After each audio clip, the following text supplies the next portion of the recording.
The series of works that are included in the exhibition are actually part of a collection of work that I started in 2016, which I'm currently still exploring.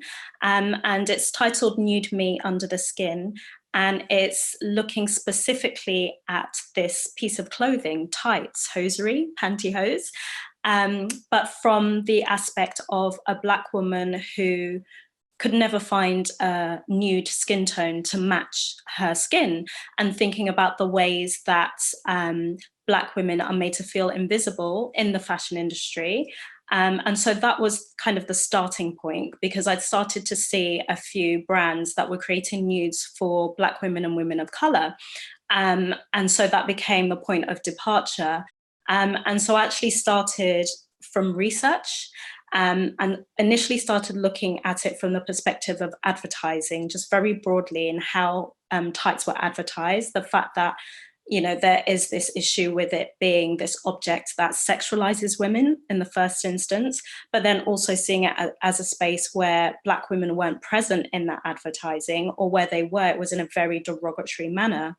And then I started researching the history of it as a piece of clothing and its first iteration, which was stockings, and thinking about where or how those stockings were produced, and the fact that they were made from cotton and silk. And at its height around the kind of 18th century, thinking about Britain and the fact that that's when classicism became kind of, you know, it came to its height. And people displayed their wealth through their clothing, by getting their portraits painted. And so I started looking at all these British gentry who, you know, have their portraits sitting in some of, you know, our, you know, best known institutions. And then thinking about that product and the fact that the cotton would have been grown on plantations, which they either owned or had, you know, some tie to. Some of their wealth would have been generated from those plantations, and the fact that it would have been Black women and men and children that were growing, you know, this cotton and then spinning it into yarn.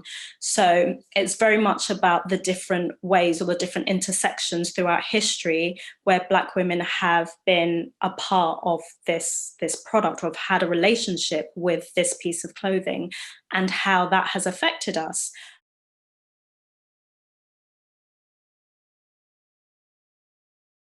Around the 1940s, so just after the war, World War, Britain was kind of advertising in the Commonwealth countries, looking for support for service industries, because there'd been such a loss of the population in the UK after the war.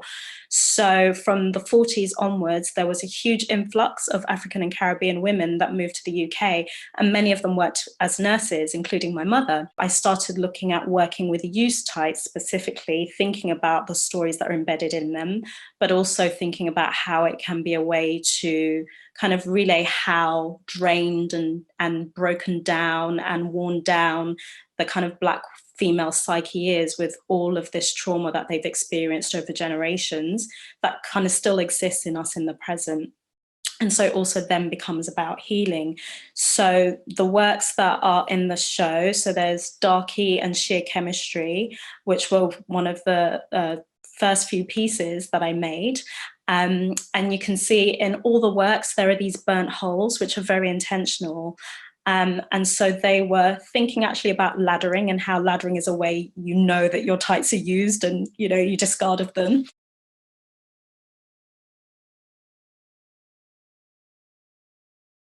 The performance work that's tied to the artworks as well becomes part of that way of creating active spaces of healing. The performance Nude Me Under the Skin, The Awakening of Black Women's Visibility, one pantyhose at a time, very long title. So it actually activates one of my knit pieces, the Oculus, the Third Eye. And so that piece was actually made specifically for that performance. And the idea behind it was, again, because I'm talking about healing and I'm thinking about generational trauma, so I started also thinking about our ancestors. And again, charting back through history, thinking to a time when, you know, a Black woman would have existed without any consciousness of Blackness, or just knowing herself as a woman, not knowing about these kind of Western beauty standards, not thinking about having to assimilate to, you know, this idea of straight hair or anything like that. How would she have navigated the earth? Like, how confident would she have been in her own skin, and trying to channel that? And so the oculus is laid out on the floor in the shape of an eye, and it becomes a portal to open up this conversation to, you know, my ancestors. And I think this work is very personal to my own experience. I've, you know, uncovered a lot of my own trauma through this work and through the performance work. And so it very much ties into that, and then kind of connecting my experience to what other Black women have experienced.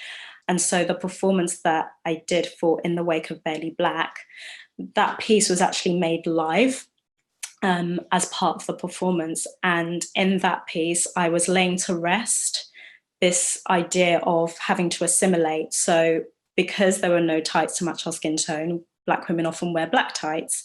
And so I intentionally used black. And then it also kind of connects to this idea of laying it to rest, it being this kind of funeral rite.